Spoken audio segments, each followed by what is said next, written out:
Krščanski demokrati Slovenije, dobrodošli nazaj in pozdravljeni.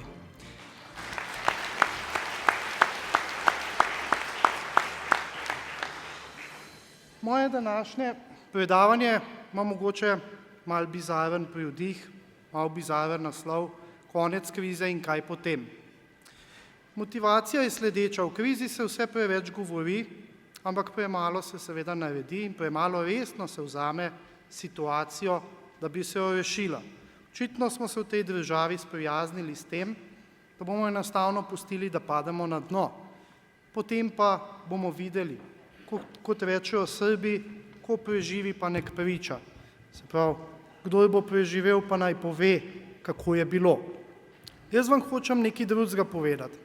Jaz vam ne bom govoril 1020 kako ven iz krize. Vsi že to vemo. Vsi smo že to 1000krat slišali. Jaz bi povedal nekaj drugega, kar se pa navezuje tudi konkretno na vas in na to izjavo, kongresno, ki jo boste sprejeli in ki vas bo zavezala k marsičemu v prihodnosti. Govoril bom o temu, kaj pa pol po krizi. Kaj pa, če jutri začne gospodarska rast biti pozitivna in bruto domači proizvod naraščati. Potem smo pa kar naenkrat vsi srečni, potem je konec vseh travam. Ne, ni res. Ali je res mogoče, da moramo samo počakati, da bo Nemčija pa pozitivno rast imela, potem bomo pa mi tja izvažali in bo spet prišel lepi novi svet v našo deželo. Absolutno nemogoče. Pa vam bom pokazal par indikatorjev. Recimo prva prosojnica. Tole pokaže, malo tehnično zgleda. Izbral sem par indikatorjev, o katerih se ne govori, zato ker je indikator tak, da sam na sebi nosi resnico. Če zanemarite Davida Humea, bo ta trditev skoraj pravilna. Kaže nam modra črtkana črta, kako upada naša potencialna rast bruto domačega proizvoda. Kar vam vsebinsko v resnici pove je, da tonemo na dolgi rok. Če jutri pride do pozitivne gospodarske rasti, trend našega gibanja je še vedno potopen. Naslednja.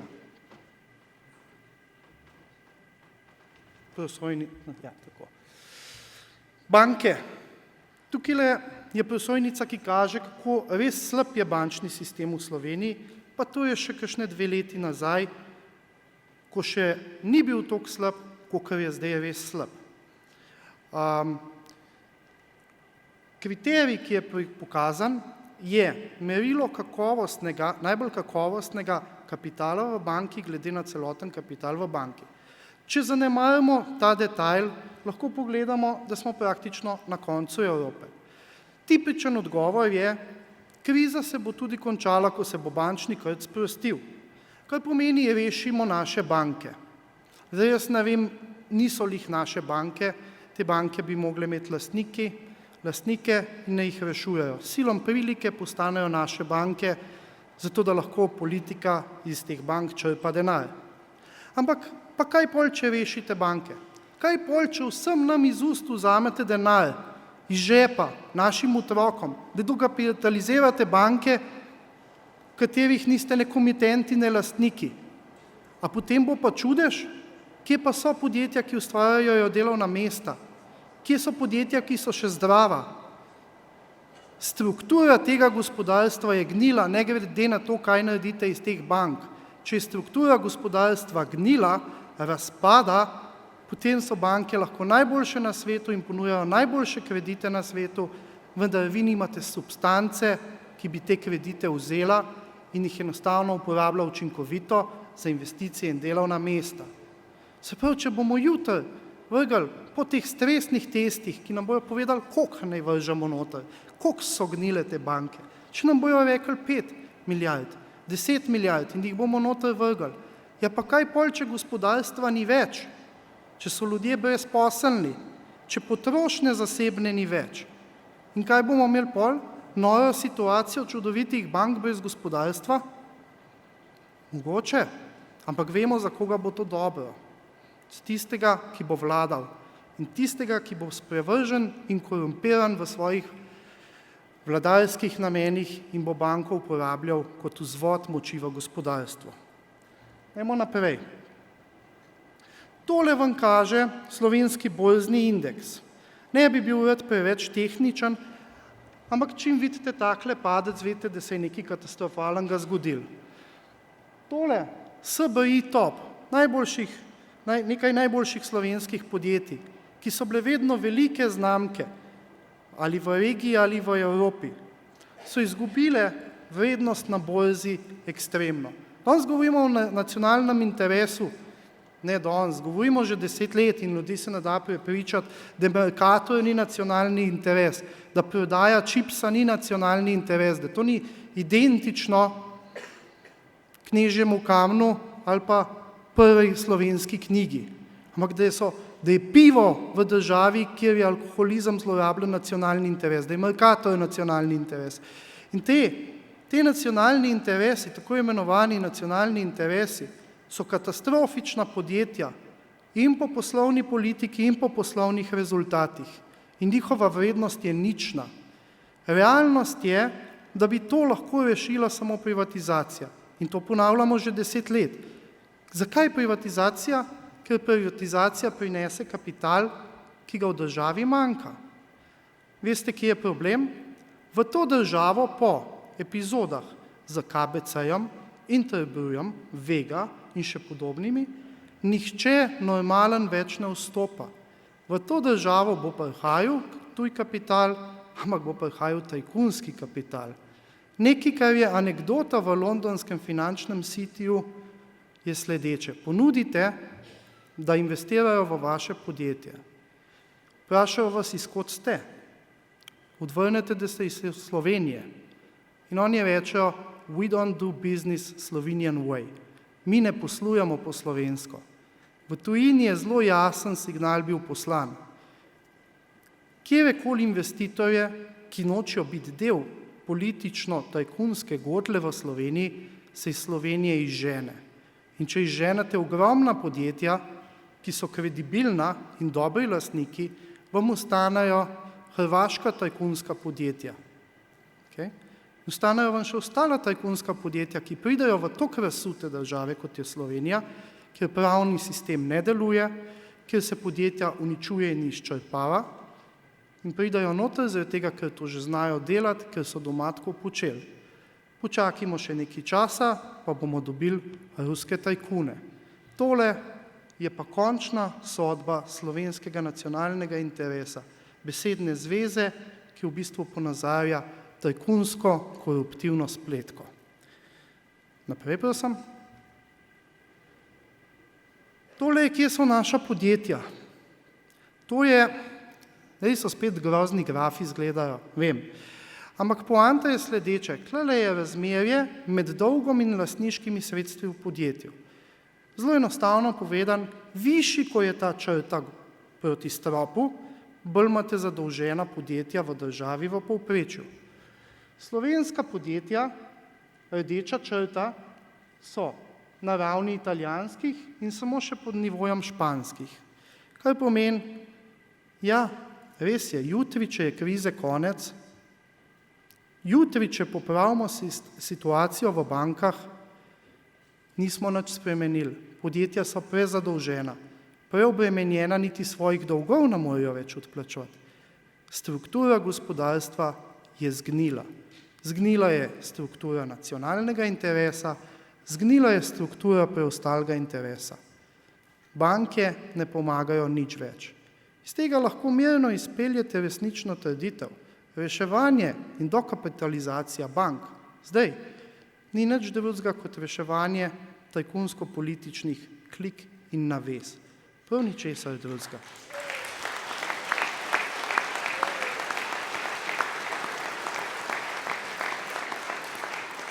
Če bi bilo kaj drugega, bi šle banke v stečaj.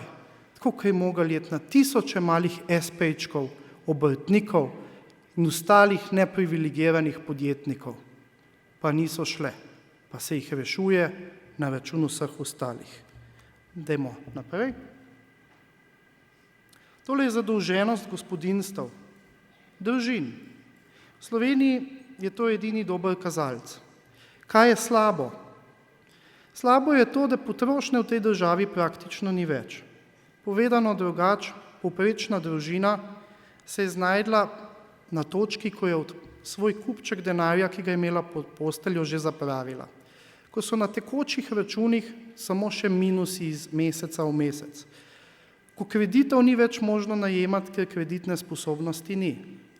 Ko je večina družin, kateri člani so imeli to smolo, da so dejansko šli v gospodarstvo, izgubili po eno ali pa 2 delovni mesti, se pravi, da je sigurno nekdo brezposeln. Seveda prišli smo do te točke, da se počasi odprodaja premoženje po državi. Mislite, da če bo jutri gospodarska rast plus 3%, da bomo imeli manjše primanjkljaje na tekočih računih, da se bo v 3 mesecih zaposlilo, kot je moj predhodnik povedal, 60-90 tisoč ljudi, da bojo ljudje začeli živeti, ni res. Veste, kaj pa lahko naredimo? Lahko pa državne banke fino dokapitaliziramo, pa iz državnih bank namečemo denar in zadolžimo prebivalstvo in jih po domač povemo nategnemo, da si privoščijo hipoteke in kredite na stanovanja, ki si jih ne morejo privoščiti in jih ne morejo odplačevati. Ravno tako, kot je bil to začetek nepremičninske krize v ZDA. Zakaj bi se pa to zgodilo? Če hoče banka dajati kredite državljanom in državljankam zato, da odkupujejo stanovanja, jim morajo dati poceni kredite.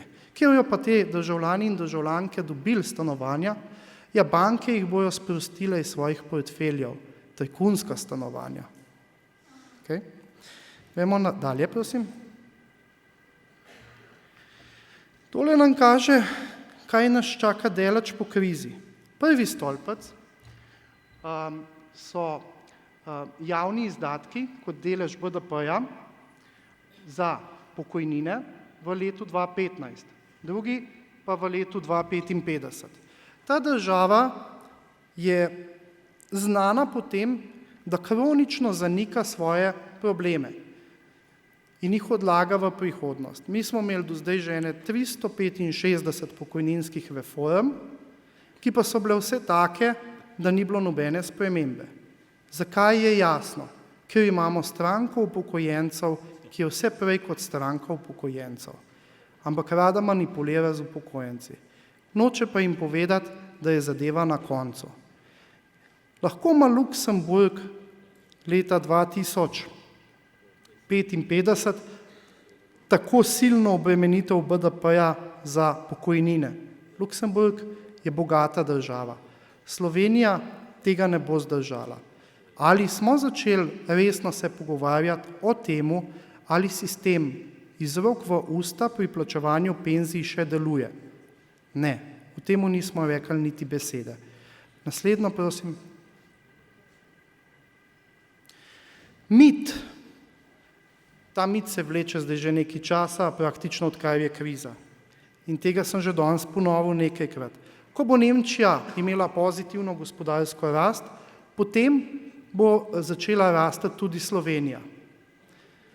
Dejstvo vam kaže ta graf.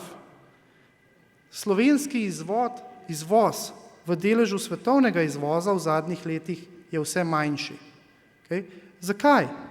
Zaradi tega, ker ko je v Sloveniji propadlo podjetje, ki je delalo za nemško podjetje, so Nemci poiskali novo podjetje v Ukrajini. Ko je Sloveniji postalo predrago delati, ker imamo radi višje davke v tej državi, so se Nemci spomnili na Ukrajince, Makedonce ali pa na Vietnamce. In problem tega je, da ta delovna mesta ne bojo nikoli več vrnjena. V temu jedru brezposelnih, ki se je zgodil zdaj, je večino ljudi brezposelnih takih, da so prišli iz kovinsko-predelovalne industrije, tekstilne industrije, lesno-predelovalne industrije. Iz delovnih mest, ki jih ni več. Te ljudje na delovna mesta ne bojo mogli več računati. Ne na tak način, kot zadeva danes poteka. Kdo jih bo zaposlil 60 tisoč zdaj? A jih bo Nova Ljubljanska banka? Ne, čeprav jo dokapitalizirajo. A jih bo Petrol? A jih bo ona kockarnica v Gorici? Ne bo. Tisto edino, kar lahko zaposli te ljudi, ki so zdaj brezposelni, so nova delovna mesta, ki nastanejo kot mali SPI, obrti ali pa mala podjetja. To pa ne more nastati, če si vsak teden izmislimo nov davek, kako bi rešili državni proračun, ne pa proračun tistih, ki državo sestavljamo. To očitno v tej državi ni več pomembno. In enkrat, ko bo Nemčija imela pozitivno rast, jo mi ne bomo imeli. Kaj bomo pa pol? Novih davkov? Še jih povečali?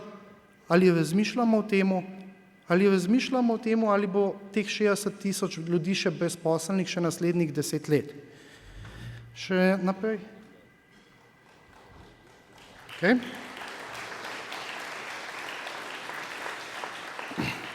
Zdaj pa dalje. Po krizi bo ostalo vprašanje, kako 60 000 ljudi zaposliti, kje najdeti nova delovna mesta. Po krizi bomo imeli še vedno iste davke na isti višini kot zdaj. Nisem še videl državo, ki bi šla z davki dol. In verjemite mi, vsak evro, ki ga država vdame z davki, je 1 evro delovnih mest manj.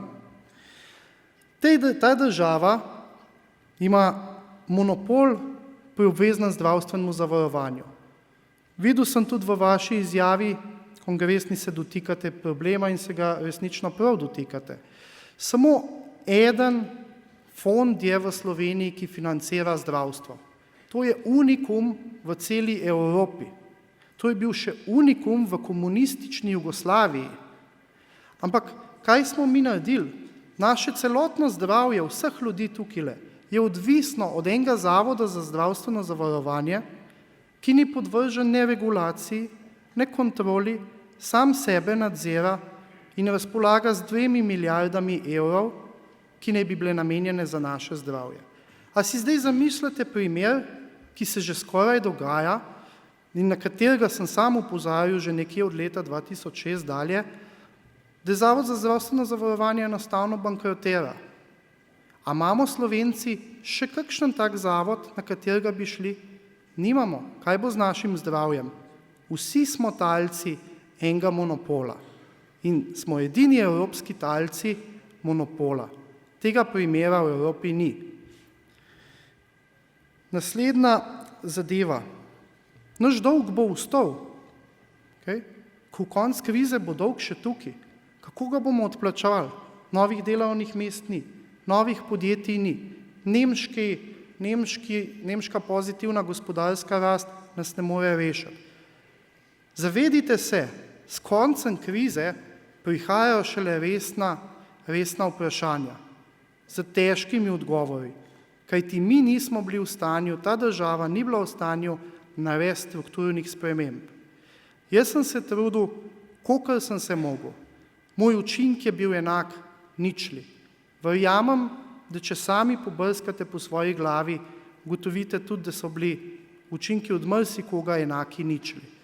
To lahko mogoče naredi človeku frustracijo, ampak dejstvo je, da smo tam, kjer smo. Drvimo na dno. Dobro. Zdaj bi mogoče povedal še kaj bolj optimističnega. Ne bi vas rad zamoril, hočem vam pa povedati, da fante in dekleta, krščanski demokrati, če se greste politiko, zdaj veste, o čemu bo debata mogla teči. V temu, kaj se naredi prvi dan, ko je konc gospodarske krize in veste, da so vse strukturne reforme še pred nami in da je od vas v resnici odvisno, kako bomo to zgodbo izpeljali. Kar se mi zdi zanimivo pri vsem skupaj je, kako se na vodi čuti, jaz ne vem, če vi to čutite, ker ste pač člani stranke, a ne? Včasih od odzuni se neki stvari drugače vidijo. Pa kako se na vodi čuti, da se ene stvari spreminjajo? Da se nekatere stvari prestrukturirajo in rekonfigurirajo. Ta teden, in to sem ugotovil, ne vem, kako bi to povedal, da bi izgledali še dovolj provokativno, ne pa noro. Ta teden sem ugotovil, kako močni postajate in kako veliki postajate. Hvala.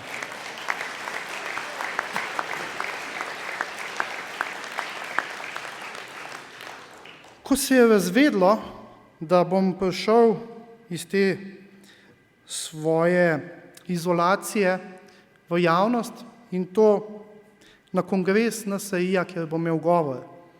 Verjemite mi, da sem dobil množice, ne morem drugače povedati, kot debilnih vprašanj. Množice plunkov, množice bedastih trditev, ki so me napeljale samo na to, da sem rekel, jaz grem na ta kongres, tudi če pride do naravne katastrofe. Če bi imel lepilo,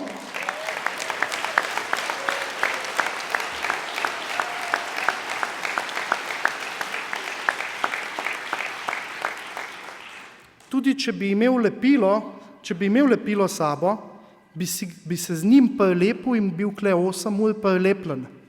Ker nihče mi ne bo govoril, kam naj grem na kongres in kam naj ne grem na kongres. In tudi noben krščanskim demokratom ne bo govoril, kdo so in kdo oni niso.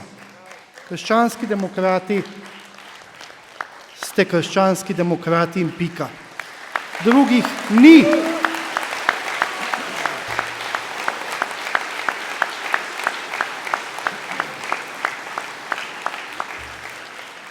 Čisto za konec pa še nekaj, kar mi leži že dolgo na duši, in sicer struktura slovenskega političnega pola na desnici. Tisti, ki spremlja na primer desnico v ZDA ali pa v Evropi, in mislim, da ste kar vsi tu taki, ki to spremljate, veste, da so pojavnosti desnih strank v smislu gospodarstva zelo različne. Nekatere stranke so desne korporativistične. Se pravi, rade imajo monopole in kartele, nominalno so pa desne, z desnimi vrednotami. Potem so desne stranke, ki so zelo prokmetijske in so zelo zaljubljene v neke interese posebne in se same razglašajo za stranke nacionalnega ponosa in interesa, v resnici pa služijo interesnim skupinam. In so desne stranke, ki so konzervativno-liberalne, liberalne v ekonomskem pogledu. Kar pomeni, da so stranke, ki se zavzemajo za male podjetnike, za obrtnike, za male espejčke, za mala delovna mesta, tisto, kar ne bi zgradili zdravo in trdno strukturo gospodarstva. Za izjavo, kongresno izjavo, ki jo sprejemate, ste vi ta tretja stranka. In ta izjava vas zavezuje pred zgodovino. Vi ste tista desnica, ki razume tržno gospodarstvo, tista desnica, ki se bo zavzela za male podjetnike, za male ljudi, ki sestavljajo gospodarstvo. To je zelo pomembna zadeva, ker jaz mislim, da na desnici je to prihodnost. Korporativna desnica, desnica posebnih interesov je nekaj, kar mora zginiti. In ko bo to zginalo, bo desnica normalna in bo zadihala s polnimi pljuči. In jaz verjamem, da bojo ta polna pljuča utripala v ritmu 3 črk, NSI.